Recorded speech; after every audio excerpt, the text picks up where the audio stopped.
Hello, അമ്മ മനസ്സിൻ്റെ പുതിയൊരു എപ്പിസോഡിലേക്ക് എല്ലാവർക്കും സ്വാഗതം. ചാനൽ ആദ്യമായിട്ട് കാണുന്നവരാണെങ്കിൽ ഒന്ന് സബ്സ്ക്രൈബ് ചെയ്തിട്ട് ലൈക്ക് ചെയ്യണേ. അപ്പോൾ മനോഹരൻ മേഘയോട് പറയുന്നുണ്ട്, മേഘ നീ പോയി നിൻ്റെ മുഖം ആദ്യം ഒന്ന് കഴുകി. കാരണം സുരേന്ദ്ര മുഖത്തേക്ക് തട്ടിയിട്ടുണ്ടായിരുന്ന മൈദമാവ് മൊത്തം മേഘയുടെ മുഖത്താണുള്ളത്. അല്ലെങ്കിൽ തന്നെ നിന്നെ കാണുമ്പോൾ പ്രയത്തെ പോലെയാണ്. ഇതുകൂടെ ചേർത്ത് കാണുമ്പോൾ നീ ഒന്നാമത് ദേഷ്യം പിടിച്ചും കൂടെ കാണുമ്പോൾ വല്ലാതെ പേടിയാവുന്നു. മേഘ ഇങ്ങനെ മുരണ്ടുകൊണ്ട് പോയിട്ട് മുഖം കഴുകാൻ വേണ്ടി പോവാണ്. ശരിക്കു പറഞ്ഞാൽ ഇവളെ കണ്ട പ്രേതം വഴിമാറിപ്പോവും. അതാണ് ഇവളുടെ അവസ്ഥ. ഇവളുടെ കൂടെ മനീഷ് എങ്ങനെയാണ് കുടുംബം നടത്താൻ വേണ്ടി പോകുന്നതെന്ന് ദൈവത്തിന് മാത്രമേ അറിയൂ. ഒക്കെ ദൈവത്തിൻ്റെ കയ്യിലാണ് എന്നൊക്കെ അയാളിങ്ങനെ പദം പറയുവാണ്. അതേസമയം ചന്ദ്രികയാണെങ്കിൽ ജയിലിനകത്ത് വെച്ചിട്ട് അവരുടെ ആ ഒരു നല്ല ഓർമ്മകളൊക്കെ ഓർത്തുകൊണ്ട് നിൽക്കുകയാണ്. മലരും അവളും ഗ്രാമത്തിലുണ്ടായിരുന്ന മലരിൻ്റെ ആ ഒരു കുട്ടിക്കാലം മുതൽ അവളിങ്ങനെ ഓർത്തുകൊണ്ടേ ഇരിക്കുകയാണ്. അവർ രണ്ടുപേരും സന്തോഷത്തോടു കൂടിയാണ് ജീവിച്ചത്. പണത്തിന് മാത്രമേ കുറവുണ്ടായിരുന്നുള്ളൂ, പക്ഷെ എപ്പോഴും അവർ നല്ല ഹാപ്പി ആയിരുന്നു. അവിടെ വല്ല അമ്പലത്തിലുള്ള പരിപാടിക്ക് പോകാറും മലറിനെ അവൾ പൊന്നുപോലെയാണ് കൊണ്ടു നടന്നത്. അവസാനം ഇവിടെ വന്ന് കല്യാണമൊക്കെ കഴിച്ച് കുടുംബമായിട്ട് ജീവിക്കാൻ തുടങ്ങിയപ്പോഴാണ് മലറിനെ അവൾ സങ്കടം കൊടുക്കാൻ തുടങ്ങിയത്. മഹേഷ് കാരണം നിനക്ക് ജീവിതത്തിൽ എപ്പോഴും വിഷമങ്ങൾ മാത്രമേ ഉണ്ടായിട്ടുള്ളൂ. അത് തന്നെ ആലോചിച്ചിട്ട് നീ നിൻ്റെ ജീവിതം നശിപ്പിക്കരുത്. ഇനി സിദ്ധു സാറിൻ്റെ കൂടെയും കുടുംബത്തിൻ്റെ കൂടെയും മുത്തശ്ശൻ്റെ മുത്തശ്ശിയുടെയൊക്കെ കൂടെ നീ നന്നായിട്ട് ജീവിക്കണം എന്നൊക്കെ സ്വയം മനസ്സിൽ ചന്ദ്രിക ഇങ്ങനെ പറഞ്ഞുകൊണ്ടേ ഇരിക്കുകയാണ്, മലറിനോട് സംസാരിക്കുന്നത് പോലെ. അമ്മയെക്കുറിച്ച് ഇനി എൻ്റെ മോള് ചിന്തിക്കരുത്, അമ്മയെക്കുറിച്ച് ആലോചിച്ച് എൻ്റെ മോളുടെ സമാധാനവും പോവരുത്, ഇതൊക്കെ ചിന്തിച്ചുകൊണ്ട് ചന്ദ്രിക പൊട്ടി പൊട്ടി കരയുവാണ്. പിന്നീട് കാണിക്കുന്നത് സുരേന്ദ്രൻ ഇങ്ങനെ വീട്ടിൻ്റെ ടെറസിൽ നിൽക്കുകയാണ്. അവനാകെ ഡിസ്റ്റർബ്ഡ് ആണ്. അവനാണെങ്കിൽ മേഘ കാർ എടുത്തുകൊണ്ട് പോയത് തന്നെ ആലോചിച്ചിട്ട് വല്ലാതെ ദേഷ്യത്തോടെയാണ് നിൽക്കുന്നത്. അതുമാത്രമല്ല, മേഘ അവൻ്റെ കവിളത്ത് രണ്ട് കവിളിലും മാറി മാറി തല്ലിയിട്ടുണ്ടായിരുന്നു. അതുപോരാതെ മനോഹരൻ പറഞ്ഞിട്ടുണ്ട്, ഈ മേഘയുടെ കയ്യിൽ നിന്നും തട്ടിയെടുത്തുകൊണ്ട് പോയ പണമൊക്കെ തിരിച്ചു തന്നിട്ടില്ലെങ്കിൽ പോലീസിനെ വിളിച്ചു വരുത്താൻ അധികം സമയമൊന്നും വേണ്ടാന്ന്. അതൊക്കെ ആലോചിച്ച് സുരേന്ദ്രൻ ഇങ്ങനെ ടെൻഷൻ അടിച്ചിട്ടാണ് നിൽക്കുന്നത്. അവന് ദേഷ്യവും സങ്കടവും ഒക്കെ വരുന്നുണ്ടായിരുന്നു, ഓരോന്ന് ചിന്തിച്ച്. അങ്ങോട്ടേക്ക് ശരവണൻ വരുന്ന സമയത്ത് കാണുന്നത് മകനിങ്ങനെ ഓരോന്ന് ആലോചിച്ചുകൊണ്ട് അവിടെ നിൽക്കുന്നതാണ്. അപ്പോൾ അയാൾ കുറച്ചു നേരം അവിടെ നിന്നിട്ട് സുരേന്ദ്രനെ തന്നെ വീക്ഷിക്കുകയാണ്. പിന്നീട് അടുത്തേക്ക് പോയിട്ട് സുരേന്ദ്രനോട് പറയുന്നുണ്ട്, സുരേന്ദർ നീ എന്താലോചിച്ചുകൊണ്ടാണ് ഇവിടെ ഇങ്ങനെ നിൽക്കുന്നത്? താഴെ വാ, ഭക്ഷണം കഴിക്കാം. പക്ഷെ സുരേന്ദ്രൻ നല്ല ദേഷ്യത്തിലാണ് ഉണ്ടായിരുന്നത്. അതുകൊണ്ട് തന്നെ അവൻ ചോദിക്കുന്നുണ്ട്, അച്ഛാ എനിക്ക് രണ്ടിലൊരു തീരുമാനം അറിയണം. നിങ്ങൾക്ക് മേഘയെ വേണോ അതോ എന്നെ വേണോ? അത് കേട്ടപ്പോൾ തന്നെ ശരവണൻ ടെൻഷനോട് പറയുന്നുണ്ട്, എന്താ മോൻ ഇങ്ങനെയൊക്കെ ചോദിക്കുന്നത്? പിന്നല്ലാതെ നിങ്ങൾക്ക് തോന്നിയ പോലെ മേഘയുടെ അടുത്ത് പോയിട്ട് പണം സെറ്റിൽമെൻറ്റ് ചെയ്യാന്നൊക്കെ പറഞ്ഞിട്ട് വന്നത്? മേഘയ്ക്ക് തിരിച്ചു കൊടുക്കാൻ നിങ്ങളുടെ കയ്യിൽ പണം ഉണ്ടോ? അത് കേട്ടപ്പോൾ ശരവണൻ ആകെ ടെൻഷനോടെ നിൽക്കുകയാണ്. സുരേന്ദ്രനാണെങ്കിൽ ദേഷ്യം വരുന്നുണ്ടായിരുന്നു. എന്തിനോ വെച്ചാൽ അങ്ങനെ പറഞ്ഞിട്ട് വന്നത്? ഞാനൊരു കാര്യം തീർത്ത് പറയാം, 5 പൈസ പോലും എൻ്റെ കയ്യിൽ നിന്ന് കിട്ടുമെന്ന് പ്രതീക്ഷിക്കേണ്ട. മര്യാദയ്ക്ക് മേഘയുടെ അടുത്ത് പോയിട്ട് എൻ്റെ കാറ് തിരിച്ച് വാങ്ങിത്തരാൻ നോക്ക്. ഇല്ലെങ്കിൽ ഈ കാണുന്നത് പോലെ ആയിരിക്കില്ല ഇനി എൻ്റെ സ്വഭാവം. ഞാൻ ആള് തന്നെ മാറി വരും. എടാ മേഘ നിൻ്റെ ചേച്ചിയാണ്, നീ ഇങ്ങനെ ദേഷ്യത്തോടെ സംസാരിക്കല്ലേ, ഒന്ന് സമാധാനിക്ക്. നിന്നിലുള്ള ബ്ലഡ് തന്നെയല്ലേ അവളിൽ ഓടിക്കൊണ്ടിരിക്കുന്നത്. ഇതേ ദേഷ്യം തന്നെ അവൾക്കും കാണില്ലേ? അവൾ ദേഷ്യത്തോടെ പോയിട്ട് പോലീസ് സ്റ്റേഷനിൽ പരാതിപ്പെട്ട് കഴിഞ്ഞാൽ എന്താ സംഭവിക്കുക? നീയും ഞാനും ജയിലിൽ പോവേണ്ടി വരും. അത് നിനക്ക് ഓർമ്മയുണ്ടോ? ഈ കാര്യം എങ്ങനെയാണ് സമാധാനത്തോടെ തീർക്കേണ്ടതെന്ന് ഞാൻ ഒന്ന് ആലോചിക്കട്ടെ. കുറച്ചു കാലത്തേക്ക് നീ മേഘയുടെ അടുത്ത് പോയിട്ട് ഒരു പ്രശ്നം ഉണ്ടാക്കല്ലേ. അപ്പോൾ എൻ്റെ കാർ അതുവരെ അവളുടെ അടുത്ത് നിന്നോട്ടെ എന്നാണോ അച്ഛൻ ഉദ്ദേശിക്കുന്നത്? കുറച്ചു കാലം കാർ അവളുടെ അടുത്ത് നിന്നോട്ടെ, അതിനെന്താ കുഴപ്പം? അതിനൊന്നും സംഭവിക്കാൻ പോകുന്നില്ല. നീ വേണ്ടാതെ ധൃതി പിടിച്ച് ഓരോരോ പ്രശ്നങ്ങൾ ഉണ്ടാക്കാൻ നിന്നാ നിനക്ക് തന്നെയാണ് പ്രശ്നം. മേഘ പോയി പോലീസിൽ കംപ്ലൈൻറ്റ് ചെയ്താൽ പിന്നെ കാറും കിട്ടില്ല, വീടും കിട്ടില്ല. എന്തിനാ അച്ഛൻ ഇങ്ങനെ പോലീസ് പറഞ്ഞ് എന്നെ എപ്പോഴും ഇങ്ങനെ ഭീഷണിപ്പെടുത്തുന്നത്? ഞാനെന്താ പോലീസിനെ പേടിച്ച് നിൽക്കുകയാണെന്നാണോ അച്ഛൻ കരുതുന്നത്? പോയാൽ പോട്ടെ, എനിക്ക് പോലീസിന് യാതൊരു പേടിയുമില്ല. പക്വതയില്ലാത്ത സുരേന്ദ്രൻ്റെ സംസാരം കേട്ടപ്പോൾ ശരവണൻ പറയുന്നുണ്ട്, നീ ചെറിയ ചെക്കനാണെന്ന് ഓരോ പ്രാവശ്യവും നീ തെളിയിച്ചുകൊണ്ടേ ഇരിക്കുകയാണ്. ഇങ്ങനെ ബാലിശമായി സംസാരിക്കല്ലേ. സമാധാനത്തോടു കൂടി സംസാരിച്ചാൽ തീർക്കാൻ പറ്റുന്ന കാര്യമേ ഇതുള്ളൂ. സുരേന്ദ്രൻ ഒന്നും പറയാതെ അച്ഛൻ പറയുന്നത് കേട്ട് നിൽക്കുകയാണ്. ഞാൻ നിൻ്റെ ചേച്ചിയോട് സംസാരിച്ച് സമാധാനത്തോടെ നിൻ്റെ കാറ് അവളുടെ അടുത്ത് നിന്ന് ഞാൻ വാങ്ങിത്തരാം. അത് എൻ്റെ ഉത്തരവാദിത്തമാണ്. അപ്പോൾ സുരേന്ദ്രൻ പറയുന്നുണ്ട്, എനിക്ക് 2 ദിവസത്തിനകം എൻ്റെ കാറ് തിരിച്ചു വേണം. ഇല്ലെങ്കിൽ മേഘ എൻ്റെ ചേച്ചിയാണെന്നൊന്നും ഞാൻ നോക്കില്ല. അതും പറഞ്ഞുകൊണ്ട് അവൻ അവിടെ നിന്ന് ഇറങ്ങിപ്പോവാണ്. സുരേന്ദർ പറഞ്ഞ കേക്ക് മോനെ. പിന്നീന്ന് ശരവണൻ പറയുന്നുണ്ടെങ്കിലും അതൊന്നും സുരേന്ദ്രൻ വകവെക്കാതെ അവിടെ നിന്നും പോവുകയാണ്. രാത്രി സിദ്ധു വീട്ടിനകത്തിരുന്ന് ചിന്തിച്ചുകൊണ്ടിരിക്കുകയാണ്. അന്ന് ജോയിൻറ്റ് കമ്മീഷണർ പറഞ്ഞ വാക്കുകൾ. മഹേഷിൻ്റെ പോസ്റ്റ്മോർട്ടം റിപ്പോർട്ട് വെച്ച് നോക്കുന്ന സമയത്ത് ചന്ദ്രിക തന്നെയാണ് മഹേഷിൻ്റെ കൊലയാളി എന്നാണ് തോന്നുന്നത്. പിന്നീട് കരഞ്ഞുകൊണ്ട് ചന്ദ്രിക പറയുന്നുണ്ടായിരുന്നു, എല്ലാവരും മലറിനെ നന്നായിട്ട് നോക്കണം എന്ന് പറഞ്ഞുകൊണ്ടാണ് അവൾ അന്ന് പോലീസുകാർക്കൊപ്പം പോയിട്ടുണ്ടായിരുന്നത്. പിന്നീട് വക്കീലിനെയും കൂട്ടി പോലീസ് സ്റ്റേഷനിൽ പോയ സമയത്ത് വക്കീലാണ് പറയുന്നത്, മഹേഷിൻ്റെ നെറുകയിൽ അടികൊണ്ടതുകൊണ്ടാണ് മഹേഷ് മരിച്ചിരിക്കുന്നത്.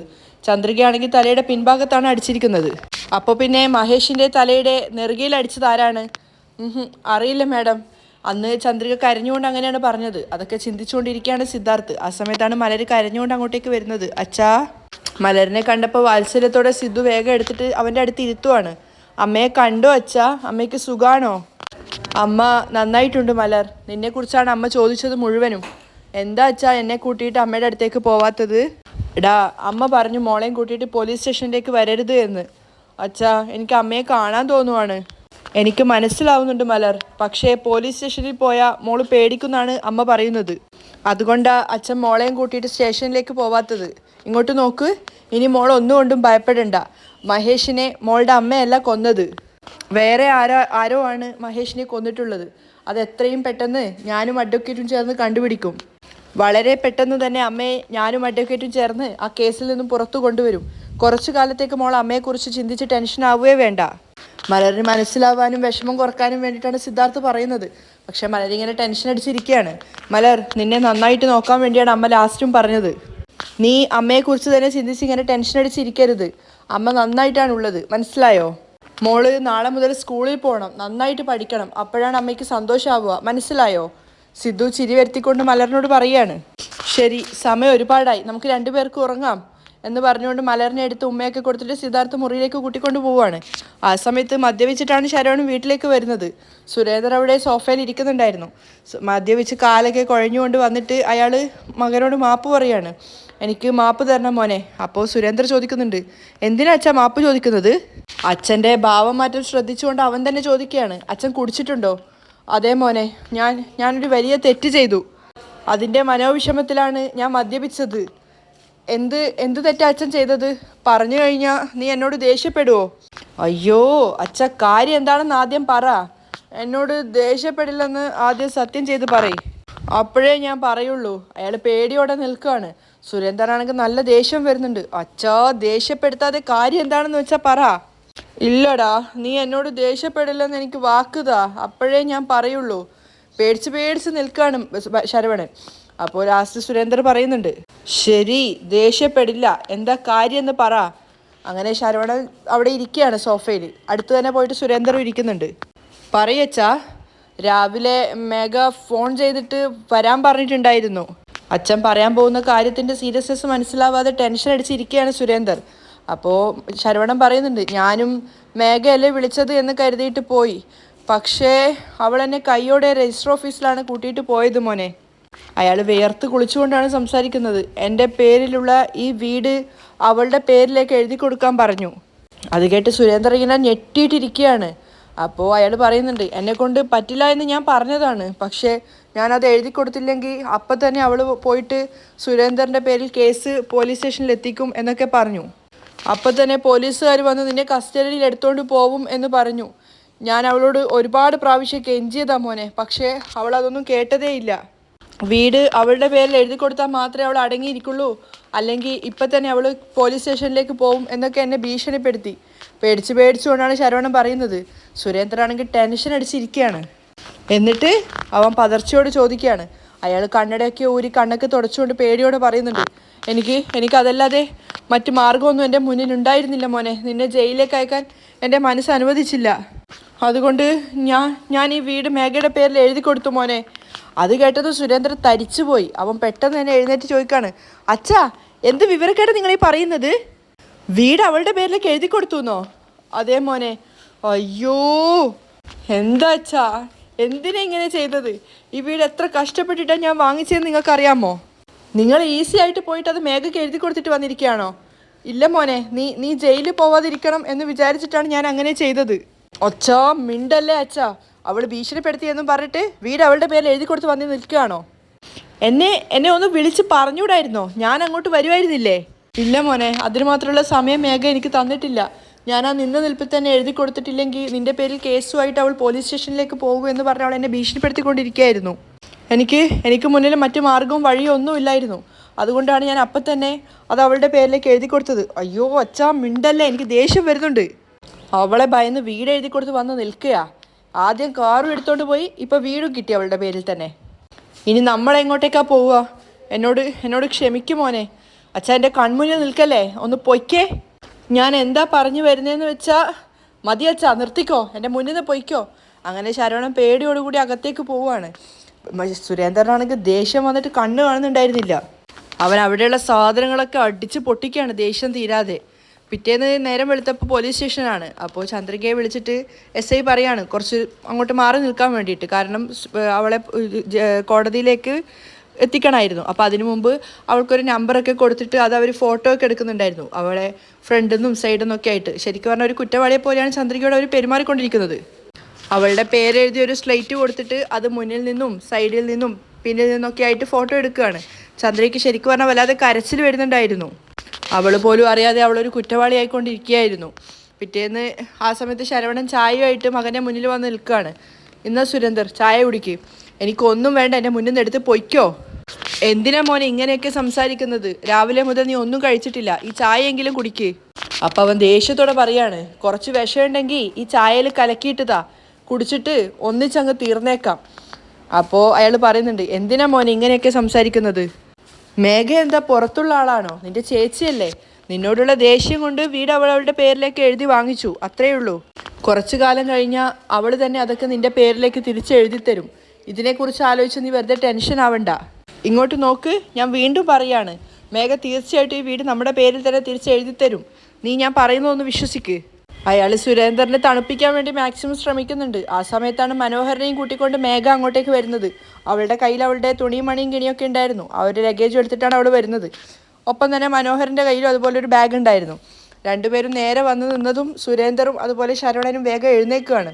സുരേന്ദർ ശരിക്കും ഒന്ന് ഞെട്ടിയ മട്ടുണ്ടായിരുന്നു. അപ്പോൾ മേഘ പരിഹാസത്തോടെ ചോദിക്കുന്നുണ്ട്, എന്താ സുരേന്ദർ, എന്നോട് ഇത്രയ്ക്ക് ബഹുമാനമുണ്ടോ? എന്നെ കണ്ടതും എഴുന്നേറ്റ് നിൽക്കുന്നത്? എന്താ സുരേന്ദർ ഇങ്ങനെ നോക്കുന്നത്? ഈ വീട് ഇപ്പോൾ ആരുടെ പേരിലാണെന്നറിയാമോ? അപ്പോൾ അവനും ദേഷ്യത്തോടെയാണ് പറയുന്നത്, ഇങ്ങോട്ട് നോക്ക് മേഘ, മര്യാദയ്ക്ക് നീ ഈ വീട് വിട്ട് ഇറങ്ങിപ്പോയിക്കോ, അല്ലെങ്കിൽ ഇവിടെ നടക്കുന്നത് വേറെ ആയിരിക്കും. പോയിട്ടില്ല നീ എന്താടാ ചെയ്യുക? പറ. മേഘയും വിട്ടുകൊടുക്കുന്നില്ല. അച്ഛാ, മര്യാദയ്ക്ക് ഇവളോട് വീട് വിട്ട് പുറത്തേക്ക് ഇറങ്ങി പോകാൻ പറഞ്ഞോ? ഇല്ലെങ്കിൽ അച്ഛൻ്റെ മോനൊരു കൊലയാളിയായിട്ട് മാറും. മിണ്ടല്ലടാ, ഞാൻ സംസാരിക്കാം. ശരവണൻ പറയുന്നുണ്ട്, അച്ഛാ, ഈ വീട് എൻ്റെ പേരിൽ എഴുതി തന്നിരിക്കുകയാണ്. മേഘയും പറയുന്നുണ്ട്, ഇവൻ ഈ വീട്ടിലിനി ഉണ്ടാവാൻ പാടില്ല, ഇവനോട് ഇവിടുന്ന് ഇറങ്ങി പോവാൻ പറ. അത് കേട്ട് ശരവണനും സുരേന്ദ്രനും ഞെട്ടി നിൽക്കുകയാണ്. മേഘ, അവൻ നിൻ്റെ അനിയനല്ലേ, അവനോട് നീ വീട്ടിൽ നിന്ന് ഇറങ്ങിപ്പോവാൻ പറയുന്നത് ശരിയാണോ? പിന്നെ ഇവൻ എൻ്റെ അനിയനെ പോലെയാണോ പെരുമാറിക്കൊണ്ടിരുന്നത് ഇത്രയും കാലം? ഏതോ ഒരു ശത്രുവിനോട് സംസാരിക്കുന്നത് പോലെയല്ലേ അവൻ എന്നോട് സംസാരിക്കുന്നത്? അതെ, ഞാൻ അങ്ങനെയേ സംസാരിക്കുള്ളൂ. അവനും വിട്ടുകൊടുക്കുന്നില്ല. ആദ്യം നിങ്ങൾ രണ്ടുപേരും ഇവിടെ നിന്ന് പോവാൻ നോക്ക്, ഇല്ലെങ്കിൽ ഈ മര്യാദയോടുകൂടി ആയിരിക്കില്ലേ ഞാൻ സംസാരിക്കുക. ആഹാ, പിന്നെ നീ എങ്ങനെയാണ് സംസാരിക്കുക? മേഘ തിരിച്ചു ചോദിക്കുന്നുണ്ട്. ഇപ്പോൾ ആർക്കുള്ള മര്യാദയാണ് നഷ്ടപ്പെടാൻ പോകുന്നതെന്ന് നമുക്ക് കാണാം. മാമ, നിങ്ങൾ പോലീസിന് ഫോൺ ചെയ്യ്. അതിനെന്താ, ഞാൻ ഇപ്പം തന്നെ വിളിക്കാം എന്ന് മനോഹരനും പറയുന്നുണ്ട്.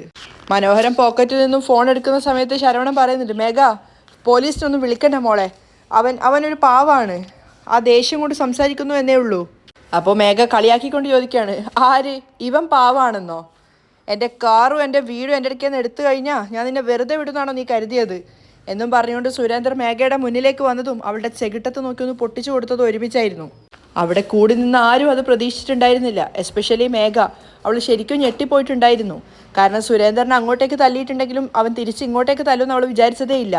പക്ഷേ മനോഹരന് ദേഷ്യം അടക്കാനാവുന്നുണ്ടായിരുന്നില്ല. മനോഹരൻ പറയുന്നുണ്ട്, മേഘയെ തല്ലാൻ മാത്രം നീ വളർന്നോടാ എന്ന് പറഞ്ഞിട്ട് സുരേന്ദ്രൻ അവനെ എടുത്ത് പെരുമാറുവാണ്.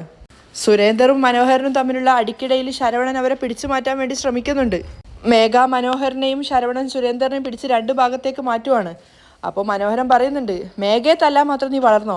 മാമ, കൂടുതൽ സംസാരമൊന്നും വേണ്ട, നേരെ പോലീസിനെ വിളിച്ചേക്ക്. മേഘ പറയുന്നുണ്ട്, ഇവനോട് നമ്മൾ കൂടുതൽ സംസാരിക്കേണ്ട ആവശ്യമില്ല, ജയിലിൽ കിടന്നാലേ ഇവനിക്കൊക്കെ ബുദ്ധി വരുള്ളൂ. അത് ശരി തന്നെയാ, പെട്ടെന്ന് തന്നെ ഞാൻ പോലീസിനെ വിളിക്കാം എന്ന് പറഞ്ഞിട്ട് അയാൾ പോലീസിനെ വിളിക്കാൻ ഒരുങ്ങുമ്പോൾ ശരവണൻ പറയുന്നുണ്ട്, അയ്യോ, പോലീസിനൊന്നും വിളിക്കേണ്ട മേഘ, ഇപ്പം എന്താ വേണ്ടത്? ഞാനും ഇവനും ഈ വീട്ടിൽ നിന്നും പുറത്തേക്ക് പോകണം, അത്രയല്ലേ വേണ്ടൂ? ഞങ്ങൾ ഇപ്പം തന്നെ പോയേക്കാം. അച്ഛൻ ഈ വീട്ടിൽ നിന്ന് പുറത്തു പോവേണ്ട യാതൊരു ആവശ്യവും ഇല്ല, അച്ഛൻ ഈ വീട്ടിൽ തന്നെ താമസിക്കാം. മേഘ ചെറിയൊരു എളിമയോടുകൂടി പറയുകയാണ്. കാരണം അവൾക്ക് അന്നും ഇന്നും ഒക്കെ അച്ഛനോട് സ്നേഹം ഉണ്ടായിരുന്നു. പക്ഷേ സുരേന്ദർ ഒരു നിമിഷം പോലും ഇനി ഈ വീട്ടിൽ നിൽക്കാൻ പാടില്ല. അത് കേട്ടതും സുരേന്ദറിനും ദേഷ്യം വരുന്നുണ്ട്. ആദ്യം ഇവനെ കഴുത്ത് പിടിച്ചിട്ട് ഈ വീട്ടിന് വെളിയിലേക്ക് തള്ളിയിടും മാമ, അവൾ മനോഹരനോട് പറയാണ്. അപ്പോൾ സുരേന്ദർ പറയുന്നുണ്ട്, ഞാൻ ഈ വീട്ടിൽ നിന്നും പുറത്തു പോകുന്നു നീ കരുതണ്ട. നിന്നെക്കൊണ്ട് എന്താ ചെയ്യാൻ പറ്റുന്നതെന്ന് വെച്ചാ നീ ചെയ്യ്. ഈ വീട് എൻ്റേതാണ്, ഞാൻ ഇവിടെ തന്നെ ഉണ്ടാവും എന്നും പറഞ്ഞുകൊണ്ട് അവനവിടെ സോഫയിൽ കാലിന് മുകളിൽ കാലൊക്കെ കയറ്റി വെച്ചിരിക്കുകയാണ്. സുരേന്ദ്ര പ്രശ്നം ഉണ്ടാക്കണ്ട, വാ പോവാം ശരവണൻ പറയുന്നുണ്ടെങ്കിലും അതൊന്നും സുരേന്ദ്ര വകവെക്കുന്നില്ല. മേഘയ്ക്കത് വല്ലാത്ത അപമാനമായിട്ടാണ് തോന്നുന്നത്. നീ ജയിലിലേക്ക് പോവാതെ നിർത്തുന്നു തോന്നുന്നില്ല. അവൾ ദേഷ്യത്തോടെ പറയുന്നുണ്ട്. സുരേന്ദർ വാ മോനെ, വെറുതെ പ്രശ്നം ഉണ്ടാക്കല്ലേ, പോലീസുകാർ വന്നാൽ നിനക്ക് തന്നെയാണ് പ്രശ്നം. ശരവണൻ പറഞ്ഞ് മനസ്സിലാക്കി കൊടുക്കാൻ ശ്രമിക്കുകയാണ്. അച്ഛാ, പോലീസിനെ ഭയന്നിട്ട് ഒളിച്ചോടുന്നവനല്ല ഞാൻ, ഇത് എൻ്റെ വീടാണ്, ഞാൻ ഇവിടെ തന്നെ ഉണ്ടാവും. അപ്പോൾ മനോഹരൻ പറയുന്നുണ്ട്, മോനെ അത് 2 ദിവസം മുൻപായിരുന്നു നിൻ്റെ വീട്, ഇപ്പോൾ ഇത് മേഘയുടെ വീടാണ്. അപ്പോൾ മേഘ മനോഹരനോട് പറയുന്നുണ്ട്, മാമ ഇവൻ പറഞ്ഞാൽ കേൾക്കുന്നു തോന്നുന്നില്ല, ഇനി അധികം സംസാരത്തിൻ്റെ ആവശ്യമില്ല, നിങ്ങൾ പോലീസിനെ വിളിക്കാൻ നോക്ക്. ശരവണൻ വീണ്ടും യാചിക്കുകയാണ്. വേണ്ട മോളെ, പോലീസിനെ വിളിക്കണ്ട, ഞാൻ എങ്ങനെയെങ്കിലും അവനെയും കൊണ്ട് ഇവിടെ നിന്ന് പൊയ്ക്കോളാം. അച്ഛാ, മര്യാദയ്ക്ക് ഇവനോട് ഈ വീട്ടിൽ നിന്ന് ഇറങ്ങി പോവാൻ പറ. മേഘ വീണ്ടും പറയുന്നുണ്ട്, എന്നെ കൊണ്ട് പോവാൻ പറ്റില്ല, ഇത് എൻ്റെ വീടാണ്. സുരേന്ദ്ര വീണ്ടും ആവർത്തിക്കുകയാണ്, ഞാൻ ഇവിടെ തന്നെ ഉണ്ടാവും, നിന്നെക്കൊണ്ട് എന്താ ചെയ്യാൻ സാധിക്കുന്നതെന്ന് വെച്ചാൽ നീ ചെയ്യ്. അവനും വാശിയിലാണ്. അത് കേട്ട് മേഘയ്ക്കും ദേഷ്യം കയറാണ്. മാമ എന്താ ഈ നോക്കിക്കൊണ്ട് നിൽക്കുന്നത്, പെട്ടെന്ന് തന്നെ പോലീസിനെ വിളിക്കേ. ഇനി ഈ റാസ്കലിനോട് സംസാരിക്കേണ്ട കാര്യമില്ല, ഞാൻ തിരിച്ചു വരുമ്പോൾ ഇവൻ ഈ വീട്ടിലുണ്ടാവാൻ പാടില്ല. ശരി മേഘ, ഞാൻ ഇപ്പം തന്നെ പോലീസിനെ വിളിക്കാം, മനോഹരൻ പറയാണ്. ശരവണൻ പേടിച്ച് നിൽക്കുന്നുണ്ട്. മേഘയ്ക്കാണെങ്കിൽ സുരേന്ദ്രനോട് നല്ല ദേഷ്യം വരുന്നുണ്ടായിരുന്നു. സുരേന്ദ്രൻ അതുപോലെ തന്നെ വിട്ടുകൊടുക്കാൻ തയ്യാറല്ലാതെ നിൽക്കുകയാണ്. അവിടെയാണ് ഇന്നത്തെ എപ്പിസോഡ് വൈൻഡപ്പ് ചെയ്യുന്നത്.